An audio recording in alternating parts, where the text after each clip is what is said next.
వెంకటేశ్వర సుప్రభాతం సహా అన్నింటిలో ఉంటుంది, మీ ధైర్యం కోసం చెబుతున్నా. సూర్యందు భౌమ బుధ వక్పతి కావ్య సౌరి స్వర్భానుకేతు దివిషత్ పరిషత్ ప్రధానాగ త్వద్దాసదాస చరమావతి దాసదాసాక శ్రీ వెంకటాచలపతే తవ సుప్రభాతం.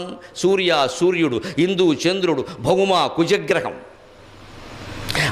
బుధగ్రహం, వాక్పతి బృహస్పతి, కావ్య శుక్రగ్రహం. సూర్యందు భౌమ బుధ వాక్పతి కావ్య శౌరి, సూర్యుని కుమారుడైన శనీశ్వరుడు శౌరి అంటే. స్వర్భాను రాహువు, కేతు నవగ్రహాలు. ఇంతకు మించిన 10వ గ్రహం ఏది లేదు. 10వ గ్రహం ఎవడైనా ఉంటే ఈ జాతకం చెప్పించుకుని వాడే 10వ గ్రహం. ఇవన్నీ వెంకటేశ్వర స్వామికి, భగవంతుడికి త్వద్దాసదాసచ రమావతి దాసదాసాక, ఆయన దాసుడికి దాసులు వీళ్ళు నవగ్రహాలు కూడా. వీళ్ళు మనం ఏం చేస్తారండి, ఊటికి